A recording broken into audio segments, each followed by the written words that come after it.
inspired by her outfit and decided to quickly wear a blazer myself. And I have a So Sai, you have one person converted from this session already before the session started. So I think I've done my job. absolutely. The meeting is being Inspired by her outfit and decided to quickly wear a blazer myself. Okay, Sai, you'll have to mute the other YouTube session of yours because It's like standing at Echo Point. Yeah. I fixed that. Sorry about that. I fixed that. It was my browser which was causing the loop. I think it'll look nice in the recording to have both the host as well as the person in the hot seat wearing blazers.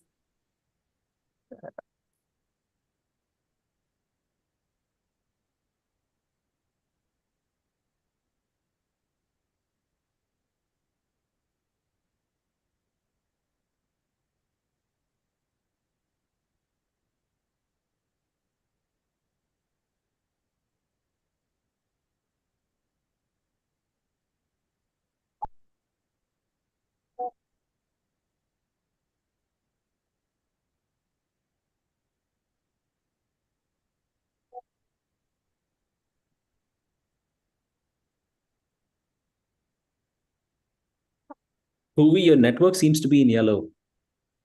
Are you sure your network will be stable?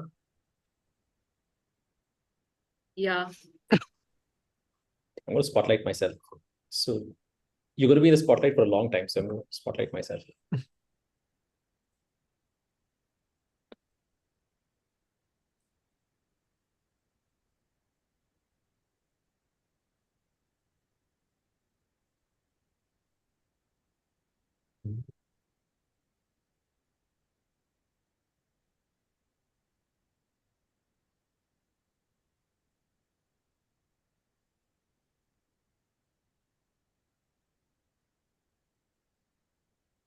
Is there a lot of background noise from my side? No. All right. Thanks.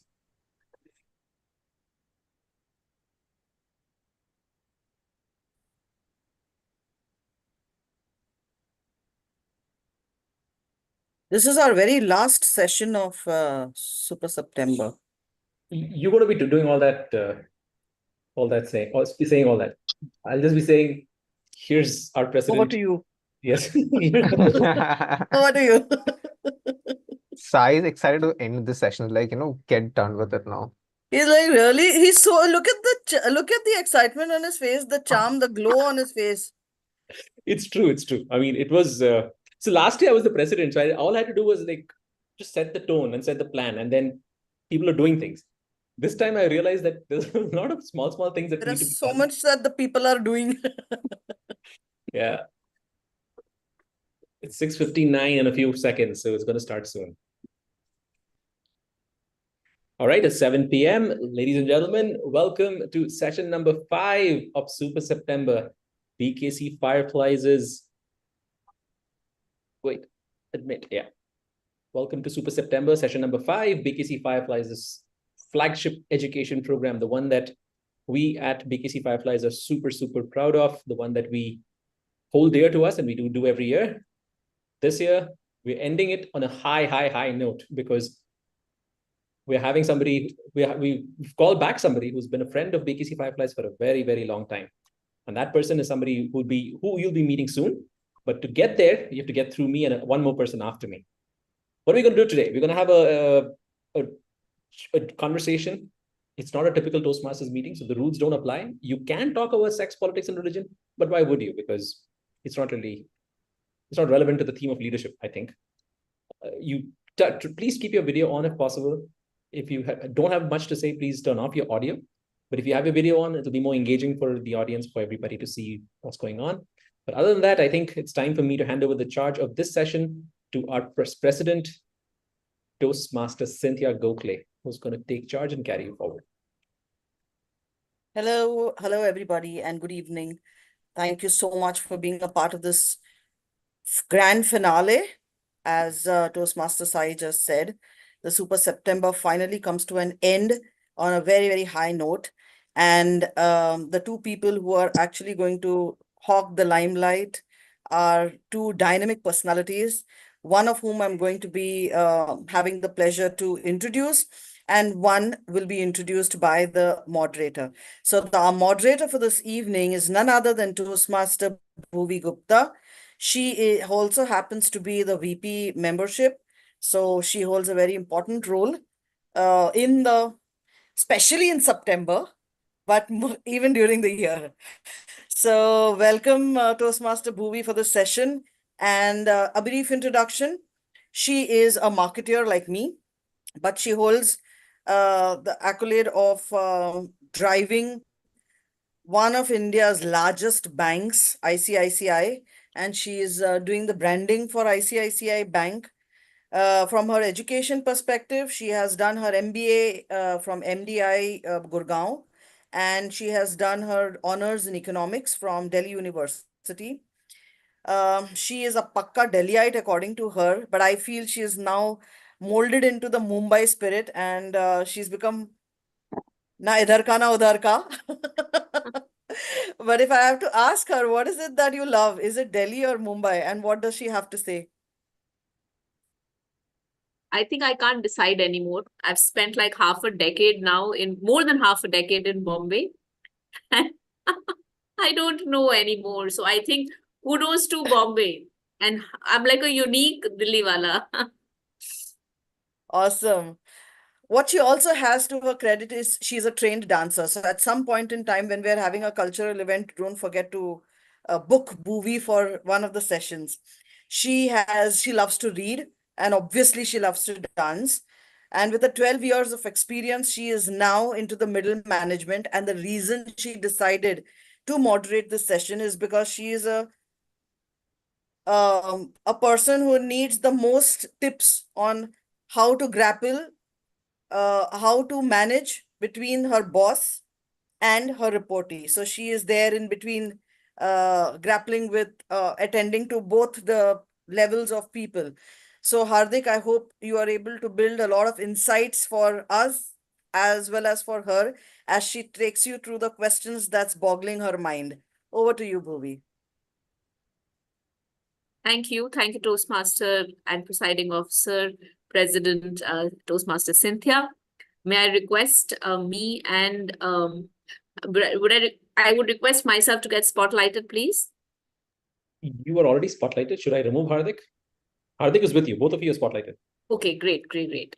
So, well, you've already introduced who is going to be in the hot seat, who is going to be none other than immediate past president, Toastmaster Hardik Shah. Immediate past district director. Sorry for that. Immediate past district director, Toastmaster Hardik Shah, who has not only have many professional accolades, but has also made a significant impact during his tenure as IPDD of District 98, where he was anyways overseeing the management of District 98.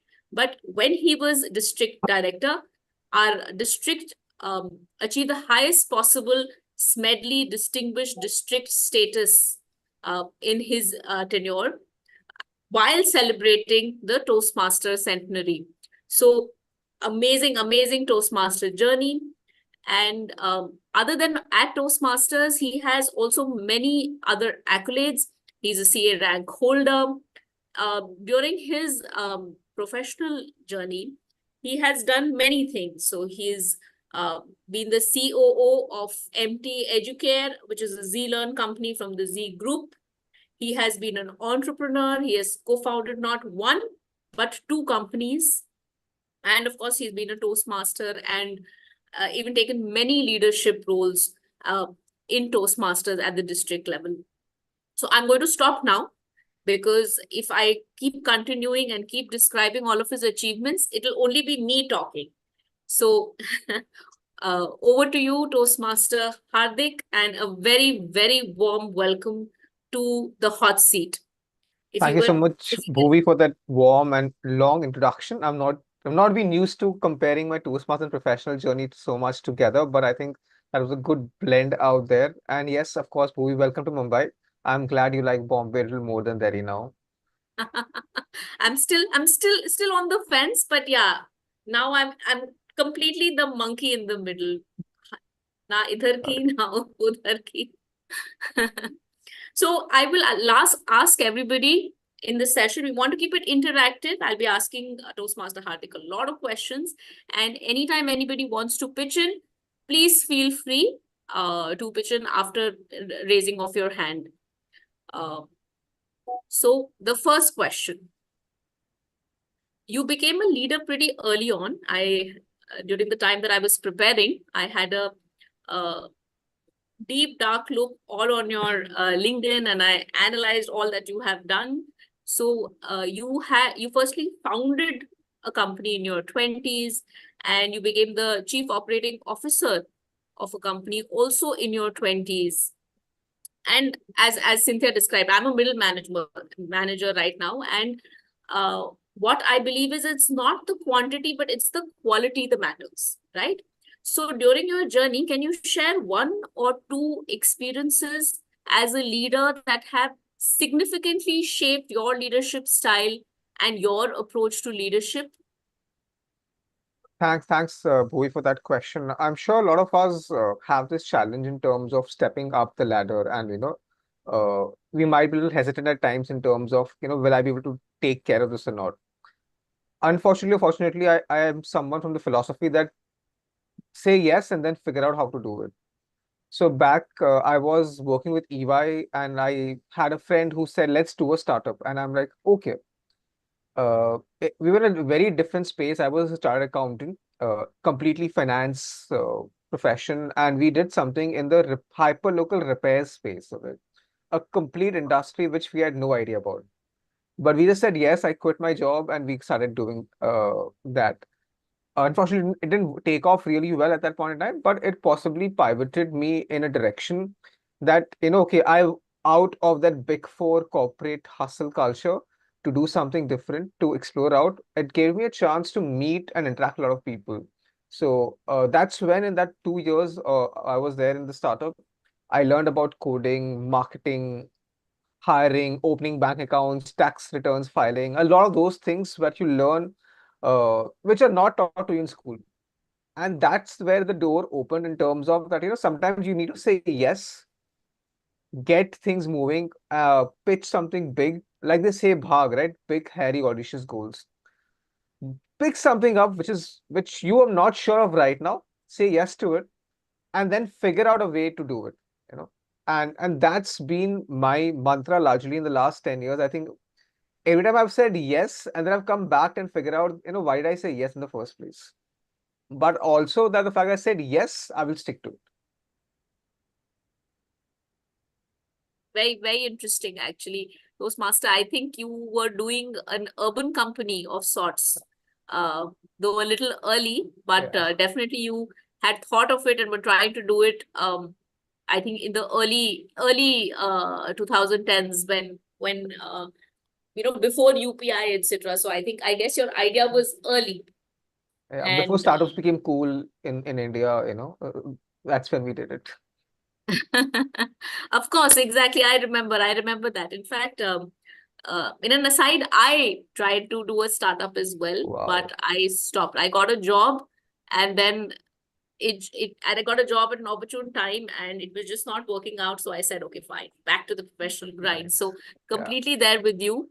Startups were the thing to do in 2010, because everybody was getting funded, and it was the cool thing to do. But kudos to you that you actually stood by, and uh, attempted to do the journey not once but twice. Um, so I'll move on to my next question, which is that when you have taken on multiple leadership roles during your time at Toastmasters at the club level, and of course as well at the district level. Now, when you take on such roles in Toastmasters, there is always an election process, right? And while it is still not that competitive at the club level, as you keep going up the ranks, I believe that it becomes quite political, right? There is some amount of electioneering and canvassing that you need to do. And of course, you're not doing full on politics, but there is definitely a certain amount of creating a reputation and creating a perception, convincing people to be on your side that you have to do. I would love for you to share some insights that what is it that you did when you were standing for elections. I know you didn't, you were uncontested when you became district director, but you've taken so many leadership positions. So I'm sure during some time that you have had to veer on that line, had to convince people who were a little bit on the fence about you and convince them to move to the other side of you. So please share something about that. How do you make an impression when that person is not that sure about you? Interesting, this question has come too early in this conversation. I thought this will probably come up as the debate controversial point. I hope this is not going to become a reel or a meme. But yeah, it's a very interesting thought. I want to break down into two parts, first of all, First, we talk about politics. Now, politics is not a bad word, all right? As long as it's done for the right purpose, politics is basically governing and service. We add this flavor of negativity around politics, and that's where the buzzword becomes that politics is bad. And that's where the problem statement comes that running for elections is equivalent to politics, is equivalent to doing things which possibly are on the borderline out there, right? Before when I joined Toastmasters, I think I was part in school and colleges. I was part of various clubs and events and activities, and I lost 7 elections in a row across different things. In school, I lost election. I was still very active, but I lost elections. In college, I lost elections. I ran for the CA elections as well, which I lost. And so I was like, I cannot win elections, was my mindset for a very long period of time. Uh, when I joined Toastmasters in the club, luckily for the first time I ran for XCOM, there was no contest, so I became the treasurer of the club. And when I joined Toastmasters, I thought I'll sit at the back, do nothing over here. Okay? I wanted a break from being in the action always. But unfortunately, fortunately, that is always there, a part of that is ingrained somewhere, that you still want to be in the front and get things moving. So I became a treasurer of the club, and then I took a pause. I'm like done for 1 year. Then someone pitched me like, okay, let's become an area director. I'm like, that again is not elections. I can think about doing that. Once you become area director, then people will be like, okay, now you can become division director. So that's a hierarchy in Toastmasters for people who are uninitiated. The hierarchy in Toastmasters, at the club level, you have your club XCOM, then you have the area director, division director, and then you have the district trio positions out there. So area director, I'm like, okay, this can be managed. It will help me get to connect and network a lot of people. Then I ran for division director. This normally happens once a year. And this happened in Pune, and I lost the elections that time. And that was my seventh election that I lost. And I'm like, okay, I'm done. I need to take a break. I don't want to get into politics. That happened at that point in time.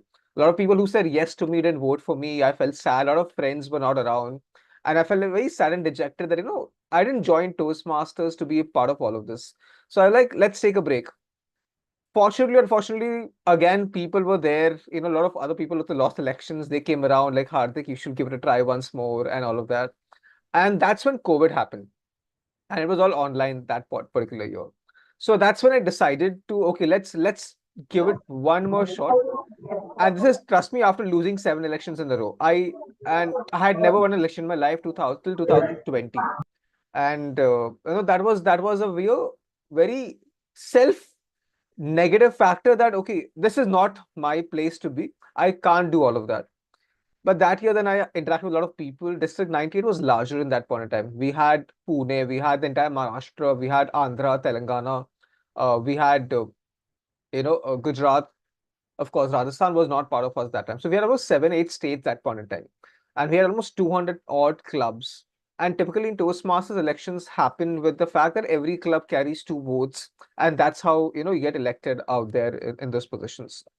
So that's the year it was online. So I think I spent almost 3, 4 months attending a lot of club meetings, getting a lot of people, interacting with them, conversing with them, kind of building synergies with other leaders who were running for positions.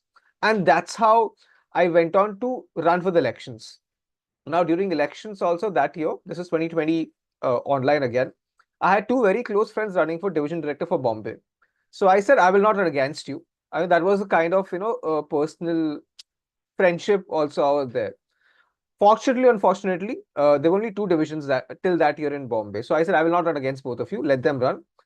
Fortunately, unfortunately, we had one new division coming up in Bombay that year, and that was Division S. So we had Division B, Division M. Division S was newly introduced, and I ran for Division S, and I won the elections that particular year. So that was the first time I actually won elections in my life, and I'm like, okay, this is possible. This mountain can be conquered. There are different tricks that you have to do. You have to abide to some regulations. You have to be friends with a lot of people. You have to unfriend a lot of people as well. Uh, Part of elections and politics, of course, you lose a lot of friends, but the reality is also that there is nothing permanent in politics. So if you're not friends with someone today, you might be friends with them tomorrow. Eh, some people are because of compromise, some are because synergy is better. But more importantly, the fact as an individual in Toastmasters, you evolve. Your thought processes evolve and change over time. Maybe I didn't agree with Sai when he started BKC Fireflies, but maybe I do now. That does not make me smaller. Or maybe Sai didn't vote for me first time, but now he possibly votes for me. He still doesn't vote for me, but the fact is that you evolve as a leader. You evolve. Your personality changes. Your interactions change. Your contributions to the community changes, and people start viewing it from a different angle over time. And that's how the division director was a very strongly contested election. The next year, the club group director was very strongly contested. There were 6 candidates, and I won in the first round. So you have to get 51% majority votes to win elections. And I had 6 people running against me across 3 different cities, and I won in the first round. So that's the kind of connections and bonds I built with people during that 1 year. And of course, the synergies help. And then the next 2 levels, there was no contest for me. So yes, politics is part of it. You will have a lot of people who will not like what you do. And that's part of human life as well, right? No matter how good you try to be, how nice you try to be, people in office and personal life, yeah, you'll fight with your kids, your family members. They will not get a viewpoint of yours. 20% of your actions will always be viewed negatively by people. That's the Pareto principle. And 20% is a decent number. Okay. If 50% people don't like it, then there's a problem statement with you. All right. Very old, very cliched psychology also is that you don't sell ice creams.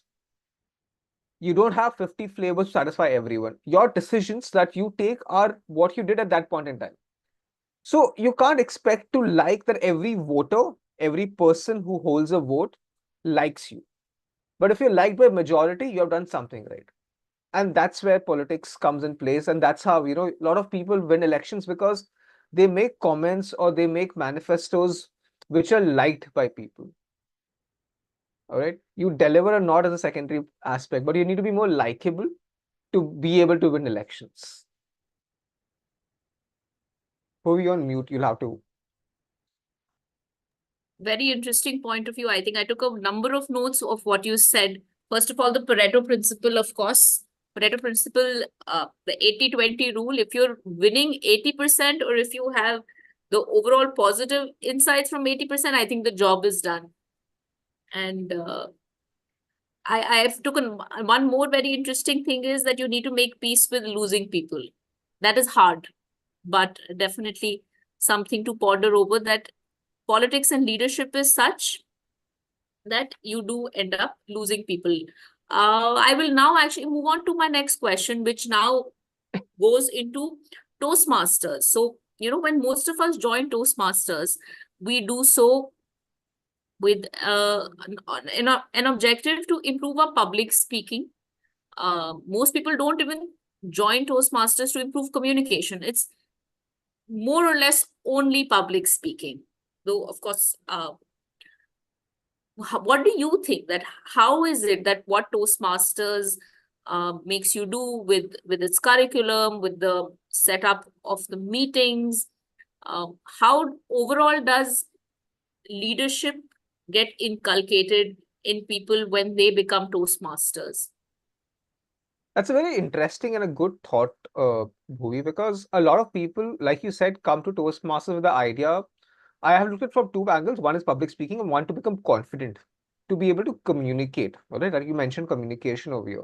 Communication is not about me talking to 100 people. Communication is about if I talk, people should be able to understand and reciprocate. Communication is never one way. It's not a monologue. I'm not watching a Bollywood film, right? There's entertainment, there's masala, and then you just go back having fun. Communication is where if I'm Yes. saying something, if I'm intending to do something, you're able to understand that and you're able to get back to it. It could be silent, it could be non-verbal communication also, but that's still communication. In leadership, that communication overshadows your regular verbal communication. Right? If I'm like Cynthia is the president of the club, she has to give a direction to people. If she's not able to give her direction to the club in the right fashion, the club will not perform. That does not involve that she has to give a speech of 10 minutes every time, right? It could be a 30-second conversation. The tagline of Toastmasters says where leaders are made. All right. While we focus on every meeting on communication, giving a speech, giving a 7-minute speech, a lot of people are hesitant to become a XCOM officer also, assuming it's a lot of role and a lot of work to do. They don't realize the ancillary effect that comes in terms of that communication as a leader, that you learn to understand your audience a lot more better than you do as a speaker. Because as a speaker, you come with your notes, your thought process. Okay, I want to talk about, let's say, cryptocurrencies. I will talk everything I know about cryptos. You understand or not, that's your problem. I don't see the audience reaction, the audience questions, and all of that. But as a leader, when I have to influence you to become a crypto investor, I will look at it from a very different angle. And that's a huge difference in between where Toastmasters leadership, like when I became a club, I've never been, so I've been a president of VP education after being an area director. Okay, that was my journey in Toastmasters. Right. But when I became a VP education, I learned how I am able to influence 150 people in my club. And all 150 people do not have the same requirement. Someone is coming here just so that they can talk to their crush. Someone like some of us want to be able to manage our bosses better or our reportees better. Some want to be able to be, more communicative with their children also. We have had people like that who have had that fence with their children as well. Or some people who want to make new friends. Everyone comes with a diverse mindset of joining Toastmasters. And as a VP or president, you're able to influence the club culture and help all of them get one step closer to where they are. You have communicated a lot more than you can do in a speech. And Very that's a interesting. huge difference that you're able to make. I'm sure you're the VP membership of the club right now. When you have a lot of Yes. guests who call you, you try and convince them, persuade them. Everyone doesn't come with the idea of, okay, I want to give a speech of 10 to 10,000 people. Not everyone wants to be a TEDx talk speaker. Not everyone wants to be on a large stage. They just want to do a better presentation at office tomorrow. And Yeah. you're Most able people. to do that for them through Yeah. Toastmasters. Because Toastmasters, if you see, not everyone starts at the end at the same time, right? We all join Toastmasters at different points of time. Yet we come together and learn from each other. That's the beauty of the curriculum and program somewhere, that people with different thought processes, mindsets come together. And if I leave the elections aside, the energy normally in every club or every Toastmasters meeting is very positive. Like, where else do you find people who are going to give you their gyan for free? Like, I should have charged you for this, but since I'm good friends with BKC Fireflies, like Sai mentioned, I'm doing this for free. But that's a fact, right? Where Of else are course, you going to get people who are going to look at you to give you suggestions and feedback for your improvement without charging you for it? without charging I you can for do it. it Yeah. once for you. Chalo, as a friend, Bhuvi के लिए एक बार मैंने free में I reviewed your speech. I do it time and time again. Yeah. Yeah. And that's where communication is also, right? That you're able to influence a lot of things out there. That's definitely one of the most positive things I feel about the Toastmasters, that people are so invested in you. People are so invested in your growth. When you feel people so motivated about you growing, I think you yourself want to grow. When when your mentor and when your buddy is so, interested in helping you and helping you improve, it's very, very motivating. But coming from people who are already motivated you, now my next question is that, Toastmasters is a voluntary organization. And there are a lot of people who join and then they come in with full motivation, but invariably life happens to them, right? And a lot of people drop off. So how is it that, when you're managing, you said even at your club level, you're managing 150 people, and invariably there'll be people who will drop out. But there is that time when the person has kind of dropped off, lost interest. How do you kind of bring them back? And even if a person maybe is not super motivated, but he's averagely motivated, how do you make him, like, how do you make everybody super motivated to achieve the pathway goals, participate, take on leadership roles, and do more, maximize their own selves, especially because there is nothing that anybody is really getting out of it. It is completely voluntary. I have a little different take on the second aspect that, while it's voluntary, there's something for everyone. There's nothing called free lunch. You're not moderating this session because, oh wow, because BKC asked me. Maybe once you will do it. During this entire process, you also getting the aspect of how do you moderate a session, how do you ask questions, you research an individual, and that has been your growth. It's not directly translating into something fruitful today, but somewhere tomorrow, maybe in your office, you're interviewing you're the CEO of ICICI. You'll always have this nugget somewhere in terms of, how do you get around it? What questions were asked, what the audience wanted to know. You will be more at comfort and ease, right? And that's how Toastmasters has all these small factors and fillers around it, which gets you there. One biggest myth is that you can motivate someone else, right? If that was possible, all these YouTube channels, there'll be only one channel, one podcast episode or one book. Everyone will read it, and next day onwards, they're already super successful.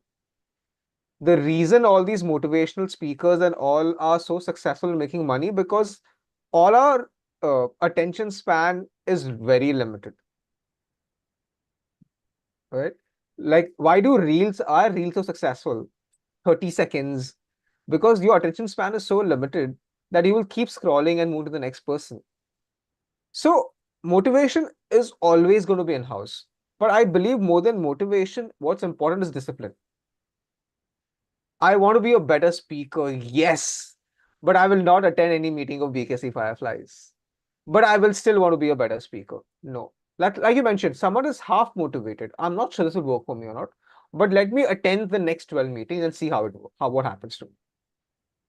If you as an individual are not willing to give those 12 hours across 12 weeks, there's nothing you and me can do about it.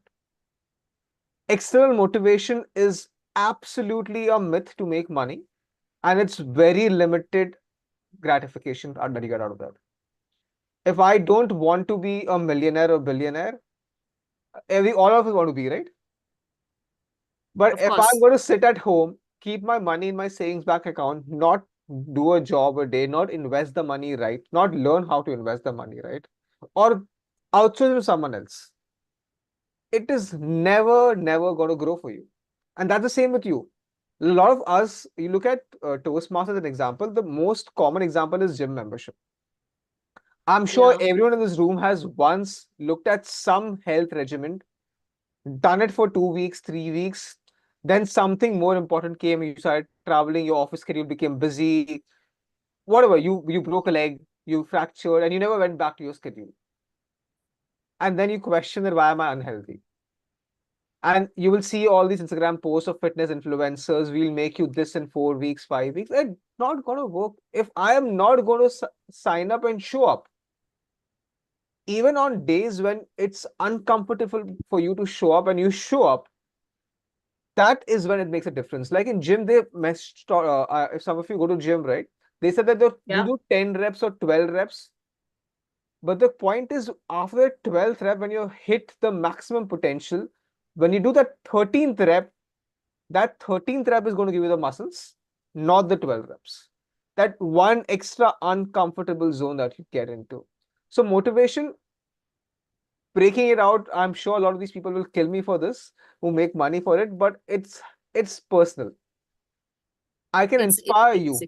I can influence you, but I cannot change your life. And very interestingly, okay, that's a good point. But what do you do that, for example, somebody gets elected to the ExCom, right? And then for no rhyme or reason, for some rhyme or reason, of course, something in their life obviously happens, uh, they do not perform, they do not participate. At that juncture, what do you think? Like, of course, they've lost motivation. So what do you think then, you as a leader have done in the past? Because I'm sure you would have faced this situation. Or what do you suggest one does? So that's a good point, right? This is voluntary, right? Toastmasters. So after 3 months, I don't find the value add. Possibly, it's true. Let's not assume that everything I do is going to add value to me. I got inspired. I took up the role of president. After 3 months, I believe this is not for me, for whatever rhyme or reason. Is it okay for me to quit? Yes, it is. But let's say I don't want to quit because it's a little ego massage for myself also, right? How can I quit? I can't be a quitter, right? And as a leader, there are two parts to it. One is you show empathy towards an individual. There could be a personal reason why they're not able to perform, right? They're going through a tough time financially or medically in the family or whatever. That's when you show empathy. You step in with them and give them that 2, 3 months of break and let them come back if they want to come back. That's when you cover for them, right?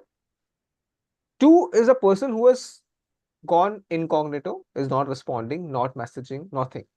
That person you can do nothing about. You'll have to move on from that. It's okay to move on. People believe that, okay, it's like the Indian custom of marriage, right? If I'm married to you, I have to be with you for life. Or Yeah. look at organizations, right? They choose to move away if things are not working out within two individuals. So it's okay to call it an end and move on, because possibly when you divert on different directions, you might both grow. That's why you're both stuck in a position where you are not able to grow because Bhuvi is holding you back. Bhuvi is not able to grow because Hardik ko main se kaise bana karu? It could be Yeah. friendship also. Like, let's say sign me a friend, he's working with me, but he does not enjoying doing it anymore. But because he's friends with me, he can't say no to me. So neither Sai is growing, he's stuck because he has signed up for it. Hardik is not getting the results he wants from it. And because Sai is a friend, he doesn't want to cross the limit, that the friendship will go on a toss. So sometimes it's good to have those conversations, maybe a little semi-formal, informal environments. Break apart, move away if you Sure. have to move away. It's okay to move away from it. If it's you can't have it like, oh, पैरों में बेड़ियां होती है ना. Bilkul. Your roles, your leadership positions, your friendship can't be holding you back. So when we had people who felt that professionally they were not able to commit time for it, you have that chat with them. You try and inspire, influence them, but you leave the ball in their court. If they want to move out, it's okay to move out. Sure. People find that quitting, moving out is a failure. It's not failure, opening up a new avenue for yourself. By staying here, you're confining yourself, your thoughts, and it is a mental block also. And it's more degrading than anything else. Very interesting. Very interesting. I think very interestingly, it is okay to say no. It is okay to quit, so that you can actually better make use of your time. Um, which makes me ask you the next question, that how did you manage your time when you were working as a district director? It's managing 3 states: Thane, Navi Mumbai, Mumbai. Um, I'm sure you must have faced the challenge. You also organized, you were the district director when you organized Eloquence, which was the centenary celebration of Toastmasters International, all of which sounds like a lot. So, how did you manage your time? I think, luckily, I was on a sabbatical from work during the last couple of months. So that gave me a little breathing space between everything. But I'll go to the previous 2 years, and I had a full-time corporate life, and I was in the district trial position. So you will have to figure out that we all have schedules everywhere, in office and at Toastmasters. Like when I was the program quality director, that's the first year. After 4 years, we're doing an offline eloquence in Ahmedabad. That's the year we did it, like the year before. And I was having a full corporate job and all of that. I was very transparent with my colleagues and my boss that, I'd spend time in Toastmasters. So I will need a few breaks, a few breathing spaces during that. Toastmasters normally weekends. I know almost for 3 years, most of my weekends were blocked. You're a voting judge, you're a chief judge, you're a contest chair, timer at some contest somewhere, and something is always happening in Toastmasters, or there's some training happening, or someone like Sai will call me for a session like this over here. But something's always happening. And my office life was very demanding because I was in an organization that was not doing well financially when I joined them. So we were working on turnaround kind of stuff. So we had extended working hours and stuff like that. But that's when my team also was there, right? Everything is not my responsibility. I had a team that was running the show. If I was able to communicate, again, coming to the back point, what I expect out of it, they were able to reciprocate, we were able to build a consensus, and we broke the entire problem down into different blocks. And they delivered on their promises, I delivered on my promises, we are good. Right? There will be times that you get stretched. There is no magic potion that we have that suddenly for 7 days, my 24 hours become 48 hours. I magically solve everything and go on. There were weeks when things were stretched between work because I used to travel a lot as well. So when you're traveling, you have restrictions in terms of how well do you connect with people. The timings are random and stuff like that. And those moments will test you. And that is part of the system, but that is also the fact that that's when your team members also come and pitch in. But that's when you have to be Delegation. honest with the team. If you say yes, yes, yes, you promise something, you're not able to deliver it, you're doing injustice to yourself and to everyone. Right? And you can stretch yourself for 7 days or 14 days. You can't stretch yourself for 3 months or 6 months. Sometimes we all no, we can't say no. A lot of us say, यार इसने पूछा होगा तो कुछ सोच के पूछा होगा. The solution is that you give them an alternative. Okay, I can't do this. Like, Sai asked me for 4 Sundays. I know I was traveling for the first half of September. I said I can do this particular Sunday. Right? So you give them alternatives. Okay, I can't do 31st of October. Can we do 5th of November? If not, please reach out to Sai for this session. He might be a good replacement or a better fit for this particular session. That Very way, interesting. you are not spoiling your relationship with that person. You give them an alternative that, okay, I'm interested, but not available. If you can accommodate me a week later, perfect, let's do it. If not, if this is the day, reach out to Sai, reach out to Zai, reach out to Girija. They might be able to help you out. So you're getting your work done. You're helping that person without saying no to them. So a lot of people have this no mind block also. I mean, I should not be saying this as a record, but for the last 2-3 years, I have completely said no to CJ and VJ roles. I find it exhausting for me at times to be able to, schedule those 2-3 hours on that Sundays. But I give them 5 alternatives, and I also tell them that if you do not find someone by 30th or 1st, I will step in. And if you find someone who is a complete new person, no worries, I will mentor that person. See, in leadership Yes. also, if I do not groom the next line of leadership, I will never be able to step up. So delegation, Yeah. communication, and give alternatives. Yeah. Right? So basically, I think what I'm really hearing is communication. Whether when you're delegating work, you're also communicating. When you're letting somebody down, you're communicating. When you're giving options to somebody, you're communicating. So basically, it's all in all straight, simple, honest communication and honesty. Communication with honesty. Yeah. In Right? Gen I Z think language, don't scene zone or ghost people. so. Sorry, you'll have to repeat that for me. I'm saying in the Gen Z language, don't scene zone, read the message and not responded, or don't Oh, ghost people. Like you don't show up and stand by people at your dates and stuff like that. So don't do that. wow. That's actually a brilliant segue to my next question, which is that, Toastmaster Hardik, you have managed people who are significantly older than you are, right? Whether it was professionally, when you became CEO, I think when you were pretty young after college, and even in Toastmasters, there are so many people who are so much older than you, and you were definitely managing them and leading them. You were also managing people who are much younger than you, right? There are a lot of Toastmasters who take up a lot of college Toastmaster clubs, and a lot of people take up senior responsibilities. So, uh, how do you ensure that you're able to manage such diverse people? Is there any trick other than communication, clear, simple communication? Is there anything that you do or anything in the communication playbook that you do that you are able to speak to both the people who are Gen Y? No, sorry, yeah, Gen X, Gen Y is millennials, and Gen Z, which is of course the younger current lot. So are you calling Sai old over here or young? I'm not sure. I'm going to leave that open to debate later on. But I think it's a good challenge that comes in the current generation, because the mindset, the thought process of people older than you and the younger are very different.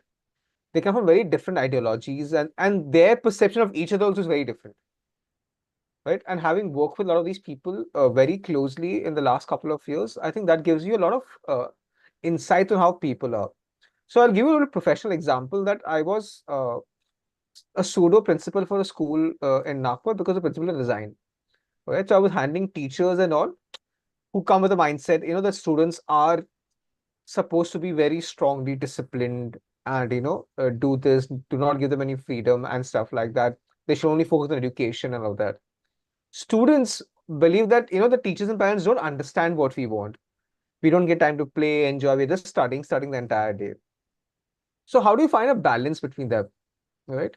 So what we did is the kind of, you have your conversations with both of them very differently, and some things you push through. And that's where leadership, position, authority also comes in. People will always tell you be democratic, but democracy is not going to give you the result that you want. You will have to bring in some amount of authoritativeness and autocracy in your leadership style if you want results.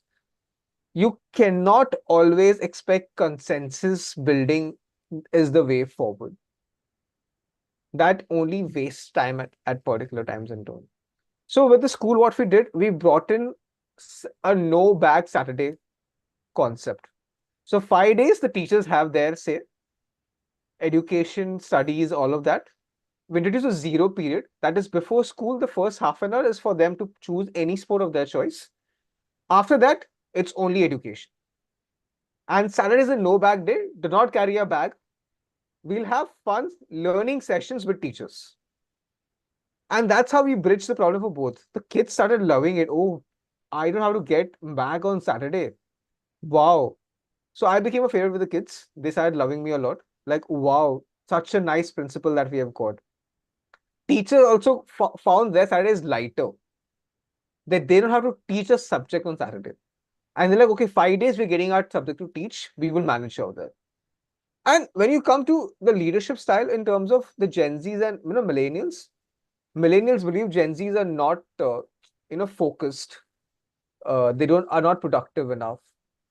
Gen Zs believe millennials macromanage a lot, right? And that's a problem. Sure. Like, I know that when my leadership style is that if I've given you something, you come back at the end of the day that you've done it. Simple. How you achieved it is not relevant if it's done. A lot of people do not find that. They want to go any half an hour, they'll call up.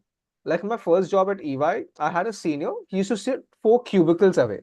The typical corporate, you have cubicles across, right? He will sit 4 cubicles away. We had him CUG systems, but he will not use that. He will stand up, shout across 4 people, Hardik, is this done? And all 4 cubicles will look at it. And it was a daily thing. It was fun. He was a nice guy. Okay, he's a very close friend today also of mine after all these years. But he will do that. Is this done? Or I've sent a mail. He will, he sent an email. He will stand up and say, Hardik, I've sent an email. Please check it. The typical problem that a lot of millennials have that, after mailing, they will call you. I have sent an email. They'll come and show you the mail also. That's a millennial problem which we need to get out of. Gen Zs are super efficient. They will see the mail. They know, अच्छा ये काम आज नहीं कल कर सकते. So that balance is somewhere where both generations need to pick up more than millennials. See, Gen Zs will not be very adoptive because they're still learning. Millennials will Sure. have to start adopting how the next generation functions. So when you have older people, you respect them, you take the positions, you ask for their opinion, and then you slide in what you want to do in the conversation. So they feel that it's their idea. Millennials have this problem that, okay, it's my idea, this has to work and be successful. So in the conversation, you'll have to make them feel that they contributed to the conversation, you heard them, and you're implementing that. And your job is done. But that has to be, again, a style of how do you tell Sai that, okay, Sai, I don't like this. You can't tell him, Sai, it's not working. You only have 10 people in the audience. Sai, I think I like this idea of doing this September, but why don't we do this in the month of December when people are a little more lighter and a lot of people attend the sessions comparatively. Just an example. So Sai might like, okay, he loves my idea, December mein karenge. So Sai feels it's my idea to do it. Yeah. And you pitched in your thought process to it while doing that. Because they come with experience. See, they have been there, done that, they've burned their hands. So let's respect them for that they know what they're talking about, what they're trying to do. But Understood. they also need to understand how Gen Zs react to situation. Like, look at the Coldplay, right? We had, I don't know how many people wanted to watch it just because it was available. Millennials don't understand that. Like, I just saw a post today morning, 4 laptops, 4 mobile phones were there out there. Right? You can't relate to everything that Gen Z does. That's true. Right? But Gen Zs, if they are excited about it and you acknowledge them that, okay, you're doing a fabulous job, and you mentor them, but you give them the leeway to perform. They do not want a micromanager with them. They don't want someone doing everything every hour. So when I was leading sales at my last organization, for the first week, I used to have daily calls with the team. Then I told them, at the end, before you wrap up for the day, just post your results on the group. That's it. I won't ask you questions. You don't have to answer questions. And that worked beautifully for them. Got That it. पूरा दिन I'm not sitting on their hand. भाई अच्छा 10 lead आए, अच्छा 5 convert हुए, अच्छा 2,000 रुपए आए, 5,000 हो गए कि नहीं हो गए. You can't be constantly doing that with people. That doesn't work with the generation that is there, after that. And that Right. gap independence will have to start coming in. Very interesting. So basically, speak to both the generations, respect the Gen Xers, because of course they come with that experience and they definitely need that respect to continue contributing, and understand the style of the Gen Z to ensure that they deliver as well. So next I'm going to take on a question from Toastmaster Girija. So Toastmaster Girija mentioned that for the first 10 years, of your career, Toastmaster Hardik, you opted to take up positions where you were not very sure that you actually would be able to handle them successfully, but you still went ahead and took them up. What were the traits that you feel helped you deliver or helped you make up the gaps, which I'm sure inevitably came up during during this time and during the times that you were doing these roles? Which were your personality traits that helped you bridge the gap and deliver? So you will not like to hear this, but a lot of luck also plays a good role in your journey and success. People don't acknowledge luck as much. People say, I'm at the right place at the right time. You were lucky to be at the right place at the right time. In school, for example, we had 40 students in one classroom, 400 people studying 10th standard at the same time in my school. How did I land up in this position, right? There were some decisions, some choices I took, which had a consequence eventually, and that made me reach somewhere. And someone bet on me. When I took up at my corporate job, when I quit, startup didn't work out. When I joined Professional Pearson Academy after that, there was an individual who bet on me. That, okay, Hardik can do this. And I said yes to it. But more than me, that person's judgment was at risk. And that is one trait as an individual, that if people are betting on you, you put 200% efforts to not let them down. All right. If So, someone has bet on me, someone has risked themselves. Okay, hard, like I'm a finance guy. Like CA is a finance job, and I'm been doing strategy and operations for most of my professional career for the last couple of years, right? Because someone bet on me that Hardik can manage this, I figured out how to do it. At Z, when I at Z, my previous boss hired me. All right, after a 5-year gap, he was moving to Bombay and he hired me. And Z, we were in a preschool space. I've never been to a the preschool space, or how that business works, how education in that space works. I was always in the test prep vertical. But he bet on me that Hardik will be able to manage it. I said yes to it. And then I learned how do you get things. But I also ensure that I was lucky that he chose to place a bet on me. It's a gamble, right? But I ensure I do my best that he wins the hand. A lot of us in Toastmasters, we have mentees who we believe can be a good precedent or who can be a yeah, good contestant. Sometimes Sai does it because he needs to find a precedent. So he will tell you, Bhu, you're doing a fabulous job as VPM. You are going to be the next president, because he needs to find the precedent. But the other sure. alternative also is that he has a mentee who is doing good, who can become a good president. And you're betting on that individual to take up that role. And you're lucky that you were successful in doing. Luck does play a role, because why am I here in this seat? In Toastmasters, there are 3,000 people who join Toastmasters in District 98 every year. One person becomes the district director every year.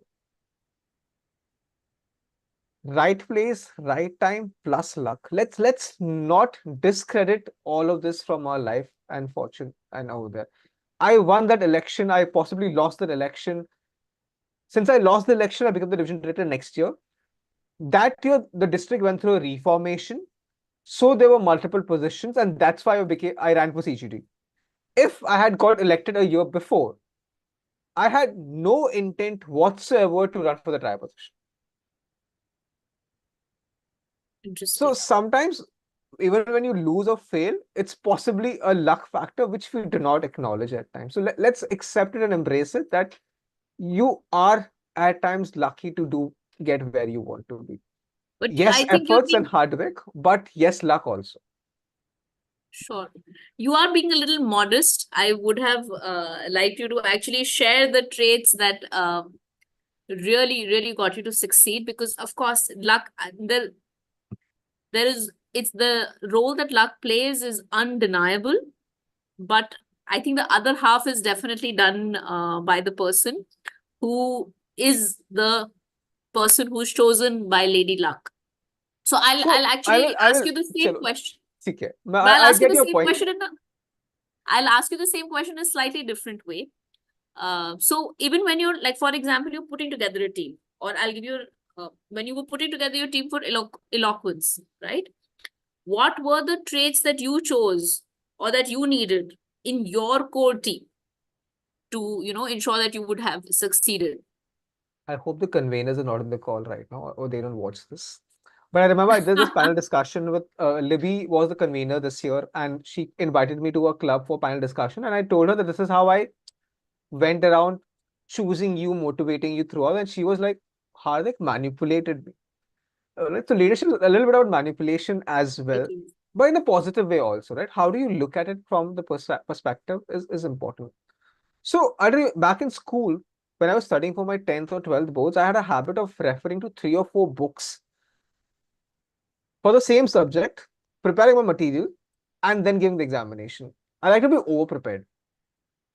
And that's a trait I developed, that, when people bet on me, like when I was in the preschool space last, I will find out and we were supposed to launch a learn from home product, because it was in COVID, everything was from virtual. We didn't want to do a virtual mobile phone learning mechanism. So we had to give something that people can study at home for the kids in the 2 to 6 year age space. I think we bought almost 10 products of the market which were existing. We studied each of them. brainstormed with the sales team, academic teams a dozen times, and then got our product iterated and launched it. So that's where the hard work also comes in, that you over prepare for it. So eloquence also, when the team was coming in place, over the years, of course, you know a lot of people around in Toastmasters, and you know who has kept their promises and delivered, who has not kept the promises and moved away from what they do, right? So you know the personality traits of individual. One important part of leadership at a higher position is also the loyalty and trust factor. Will that person swim in the tsunami for you? If things are not going right, will that person be able to handle and deal and put a face out there? Choosing the right team member is important. There's a very old thing. If you look at how they train for all these special forces, right? It's not the best performer. It's the team performer that they choose. They don't want you in a SEAL at American SEAL. If you look at their process of shortlisting, eventually people, the team that gets formed of 30 people. They need people that if there is a crisis, you will not leave your team member behind. Nobody dies in any action combat. Choosing your team, do not always choose the best performing individual. Choose a loyalist who will be part of the team. And that's a beautiful ratio that is there, that you get people who are going to fight for you in rooms you're not present in, fight for you in rooms you are present in. They're loyal to you, and so that you can bank on them. If I call them at 12 in the night, they will not file a complaint against me for harassment, but they will get it done. Right? And that's the trick of trade, in terms of balancing, that you're over prepared as an individual, but you're also able to get your team together. Your team is extremely important to be successful. It's never a one-man show. You will see me as the face of a lot of initiatives and ideas. Like we had a dozen initiatives last year because I was free, right? I was on a sabbatical. So I had a lot of time, and my team used to complain that Hardik, stop getting new things out because we are not able to complete it. So having your team to have your back is extremely important. You are the face of the organization for this 1 year. But if I didn't have this 50 district officers helping every club, every area contest, every division contest, the eloquence, there were, I think, 20, 25 people, 10, the core team. If they didn't do their job right, things wouldn't fall in place for us. So everyone falls in place, but choosing the team member who is willing to work in a team. Okay, I know it all is not going to work. I'm the best is not going to work. So having that right balance is important. Again, 80-20, 80% team players, 20% outliers. And then the law of averages fall in place. And in the 20% outliers, who would you kind of choose? What traits would you look for in those people? People who can give you results. For example, in Toastmasters, not a lot of tech people are there, right? But there are 2-3 people who are extremely good in technology within the Toastmasters community. So you need them on your team. They don't understand all of this teamwork, team effort. You tell them ye karna hai, wo karke de denge within 2 hours to you. Got it. What does the project need? What did the project need? So hire for soft skills, but also for hard skills, especially managing the Pareto principle. Very, very interesting. We are sharp actually now on time. Do you think we can take on one more question? Bhuvi, what you could do is maybe ask the audience if they have any questions. I think there are some questions from Elizabeth asked a question, then I think Zahir did as well, if I'm not wrong. Sure. So, yeah, the room is open now for Toastmaster Hardik to answer a few questions. Hi, Elizabeth. So, yeah, Good to see you over here. All right, to the question.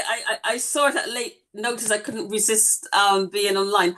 I wanted to ask you about your time as an IPDD, because obviously as DDs, our lives were like mandated. We had to do several things, but now you're the IPDD. How are you spending that time, and how are you continuing your leadership journey?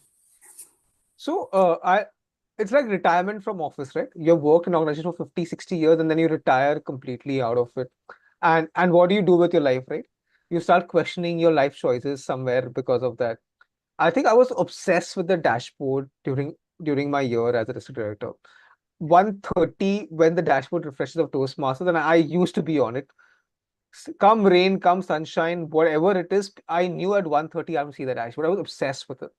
The first thing I did was stop looking at the dashboard. And as an IPDD or an advisor, right, you start becoming that mentor where you only answer questions when asked. And this is the call I had with the director, I think in the month of June when he got elected. I told him that after 30th of June, I will not be in action. I'm going to be available. I'm going to be a call away. To you, the PQD, CGD, everyone, I'm a call away. But I will not proactively tell you that you are not doing this right. You're missing on deadlines. You're not delivering results. You're not doing your job right. It's not my job to tell them. You have a problem. You need suggestions. You need feedback. You need me to step in. You need to give me a call and tell me. And that was an honest one-on-one call I had with the district director at that point in time. And post 1st July, hands off. It takes a lot of time to, after serving the district for 4 years continuously in different positions, you've been in the middle of the action. It's a little different that you put your gloves off and, okay, I'm done, mic drop. I'm not the president, the district director anymore. It took a little few days and weeks, but fortunately, I took a 1 month long vacation also in August. So that was like hands off. I mean, that helped me ensure that, okay, now I don't have to look back at that. It's like addiction. People smoke or people drink. You need to kick that butt and not smoke again. You don't look at the dashboard again, and I think you'll be better off with that. Yeah. Thank you, Elizabeth. Anyone else? Any questions? Please feel free to unmute yourself and just go ahead and ask. I have a quick one. So amazing session. And incredible energy. I just want to understand, what's the source of this, is it passion or where does this energy come from? That's part one. And then what specifically did you do to prepare for today's session? I know it was back and forth, but I just wanted to understand maybe, the kind of preparation that went into, or it was just more of a free flowing conversation. I think Bhuvi should answer that question, how this session went around, because what expectation did Sai and Cynthia set with her? We had a conversation post that, all of that. So for me, of course, I mean, I did a podcast with 126 a month back and stuff, and it's more real life examples. But the preparation, the thought process to make it more engaging, I think Bhuvi can answer that question a lot more better than possibly I can do right now. Sahid, you want my words of wisdom, my pearls of wisdom?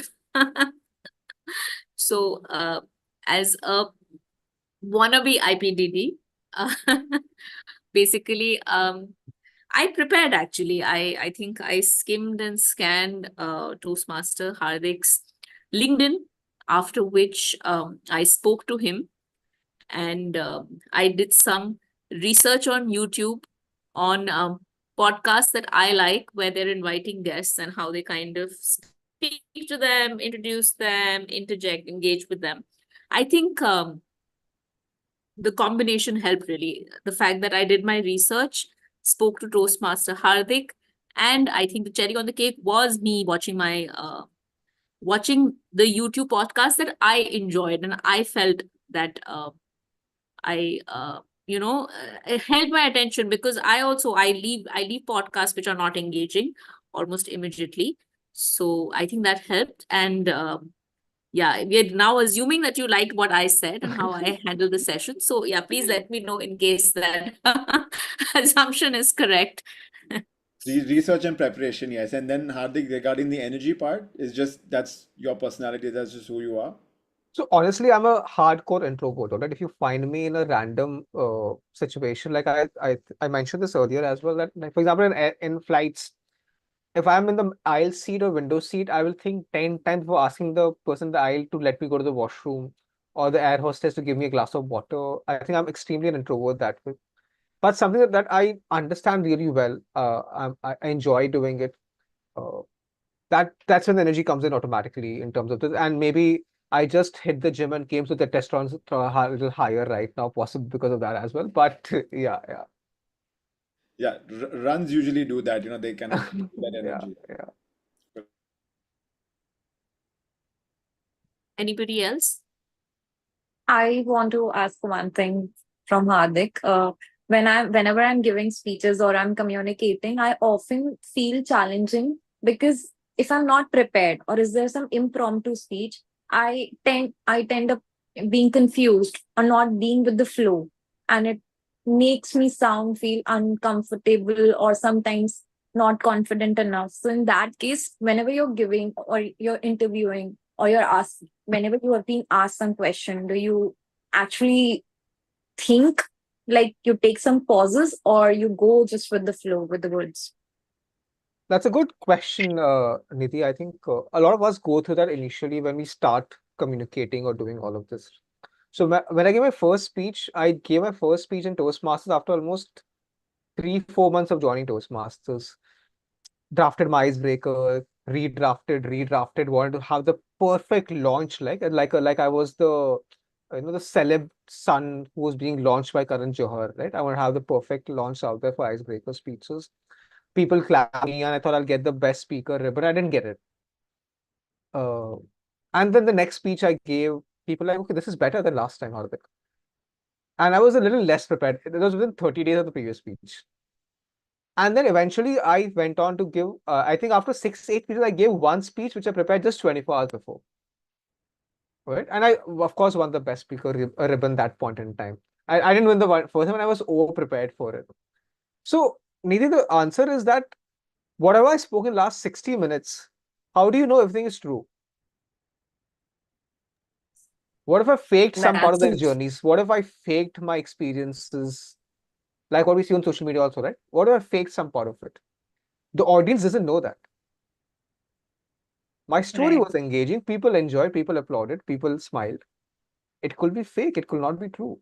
So when you're on stage giving a speech, when you're preparing for it also, do not ever mug up your speech. That's when we start forgetting things. You need to know the flow, what you're going to talk about, but never mug up. I mugged up my first speech and I was always thinking what my second and third line is. I'm not in the act of delivering a speech. I'm mentally thinking, okay, next line, next line, next line is this. And when I started delivering speeches more partly unprepared, I knew the flow. Like I want to talk about education, I'll talk about preschool, school, higher education. And I have 3 stories related to that. It doesn't have to have that perfect grammar, perfect R's and ums like people tell you to do that. People need to enjoy what you speak.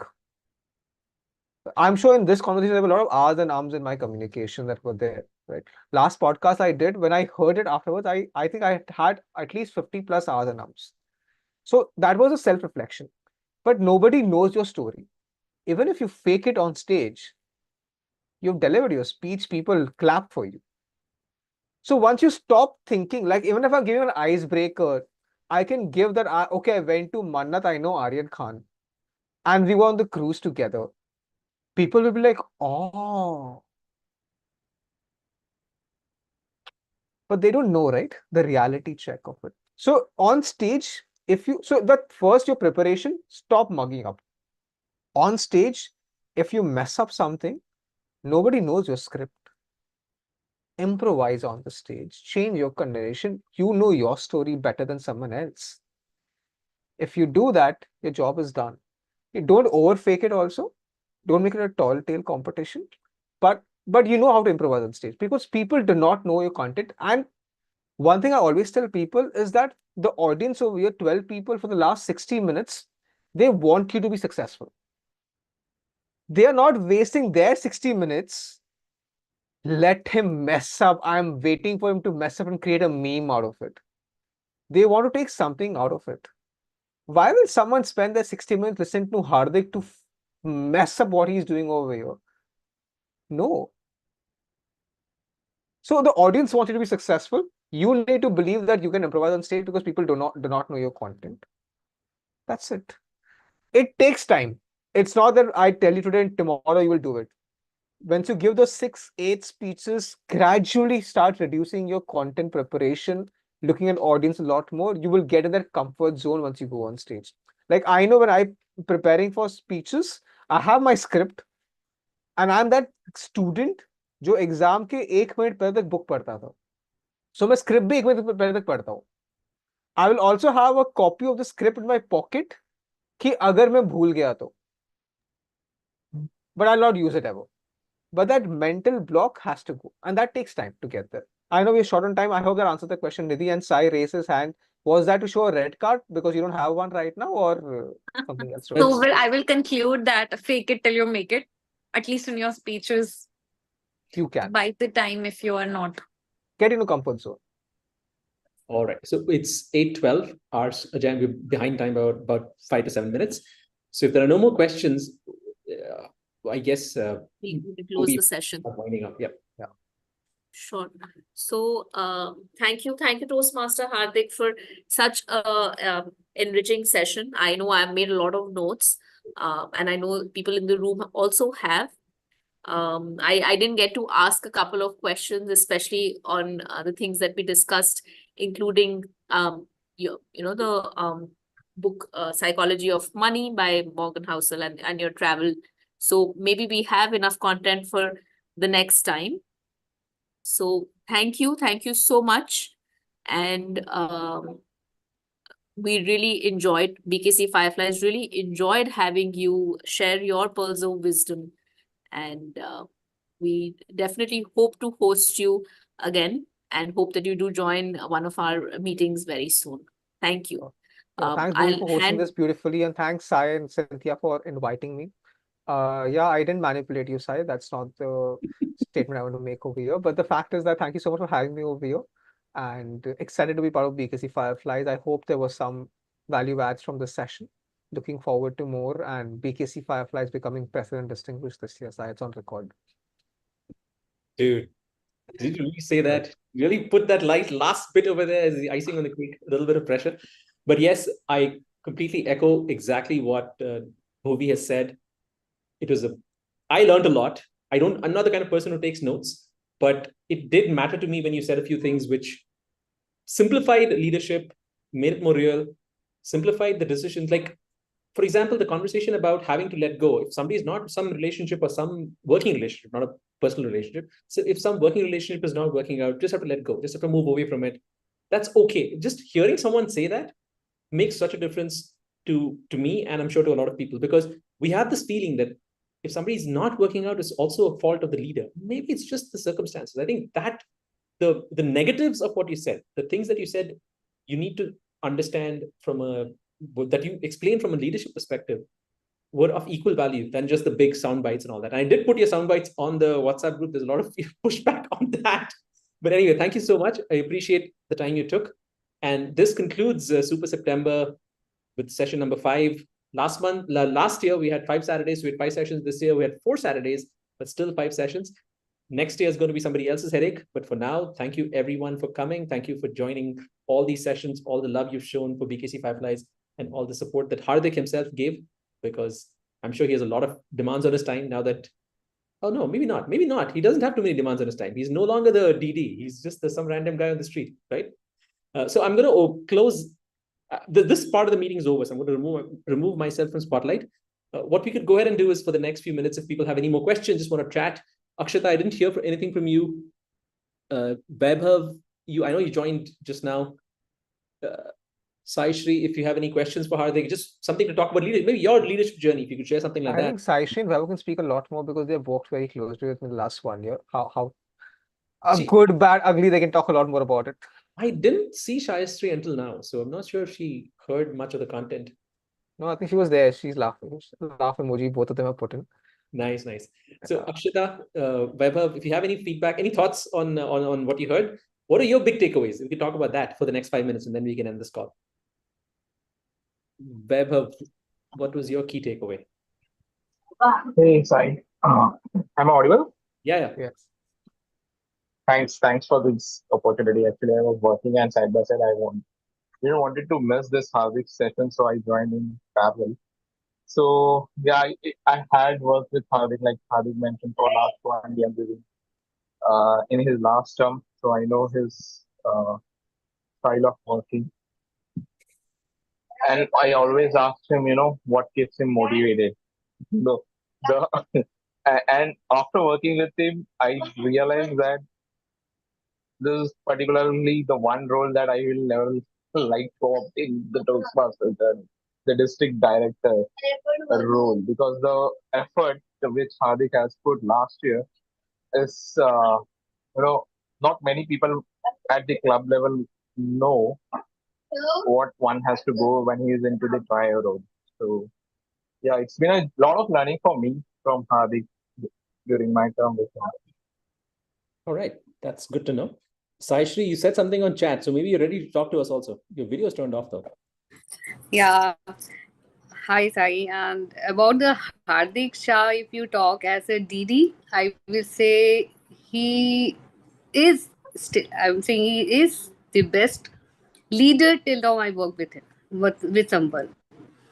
It's not that he is very, always pampering you. It's not like that. Whenever it is required, he was giving very nicely, but with the polite way. Only thing is you have to understand that. Second thing, whatever he committed till now, he did that. Second one. Third one, today you were saying one thing when you're giving the speech, the, if you miss something, don't like that's something he was talking. But one thing, what he said, that is be a real. About that is something which is going to help you a lot. मैं जैसी हूँ वैसी ही रहने वाली हूँ भाई तुम मुझे वैसे ही एक्सेप्ट करो that is very important thing and Hardik is one who is actually leading by example भाई मैं ऐसा ही हूँ you need to understand only one question I was about to ask Hardik but I will ask afterwards maybe it's the time is already over.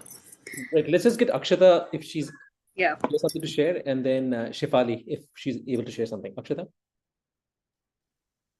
So now the one takeaway from this session was that if you're not available for a certain time frame, then you have to communicate to the other person that this is the time that you're not available.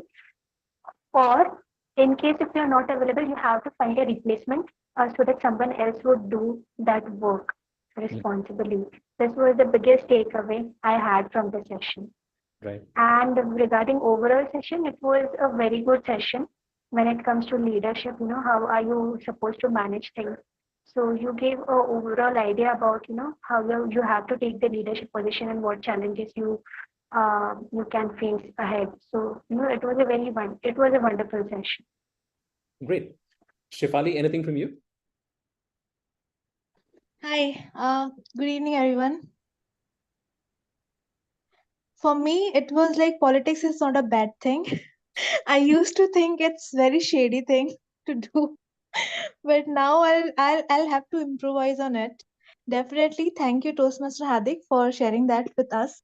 Thank you. Yeah, that's, I mean, same here. My impression of politics is that it's just a dirty game that you have to either be willing to play or not play at all. But to see somebody who I think is a great person accept and play politics, quote unquote, that is again a revelation. I mean, it's always when you hear somebody known to you doing things that you don't expect them to do and doing it and explaining why it can be done in a nice way. I think that's wonderful. So I think Hardik, that was the biggest takeaway for me is that Hardik can simplify things and make what seems unpalatable seem palatable. So that's a good trick to have, right, Hardik? All right. So I think it's 8:20. If there are no more discussion points that people want to talk, please let's just wind up the call. It was wonderful meeting all of you. And Bhuvi, if you could just stay back 5 minutes, maybe Hardik, you too, so we can get a debrief from both of you also. The rest of you guys can drop off and see you at, I guess, some future Super September or something. All right. Everyone enjoy your weekend.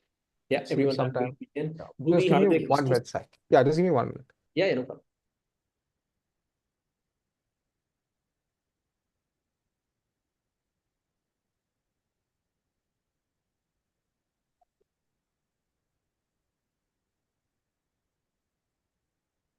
Akshata, Zahir, Sai Shri, you guys can drop off if you want.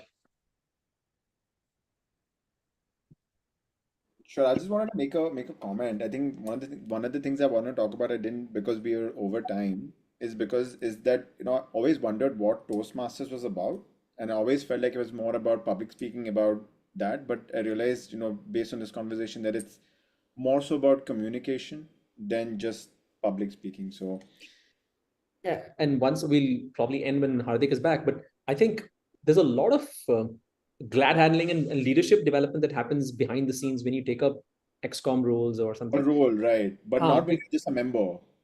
But even when you're a member, if you have to, for example, if you're the Toastmaster of the day and you have to get things done, you have to get people to give your speech title and all those things, there's a lot of, you have to expand the way you communicate with people. And that's a leadership trait, to understand that, okay, when I was a kid, my communication style used to be very blunt and Yeah. boom, here's what I think and here's what I need from you. But once you become a part of a team like this, and you realize that first of all, it's volunteer. So when you at work, it's different, because, you know, people are there to earn a living. So you need them to do things, and they do it for the paycheck. But when it's volunteer, there's a lot of baggage that comes from people. Have always the ability to say, I'm not doing it for the money, I'm not interested in listening to you. So you have to finesse your statements, you have to get them to work with you. So those things are a leadership evolution that you will experience. And I think Toastmasters is very good at that, but there's not much conversations happening around the leadership development and growth aspect of Toastmasters, which is why I was hoping that the session would work out with Hardik because of that. Absolutely. I think it's a good, you know, secondary angle, and that's something that's a skill that everyone probably needs to learn a lot more. Right. Okay, good. I just wanted to mention that. I'll check in with you about the feedback on the 5 sessions and today's session also offline. Bye, Zahir. Take care. Bye. All right, Hardik, Yes. Hardik, how was it? Did you feel?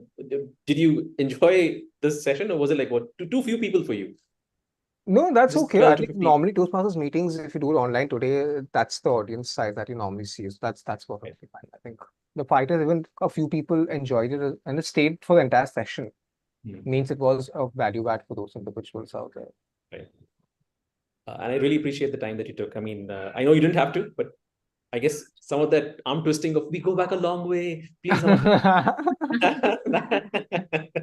Thank you so very much. Bhuvi, how was your experience as the moderator?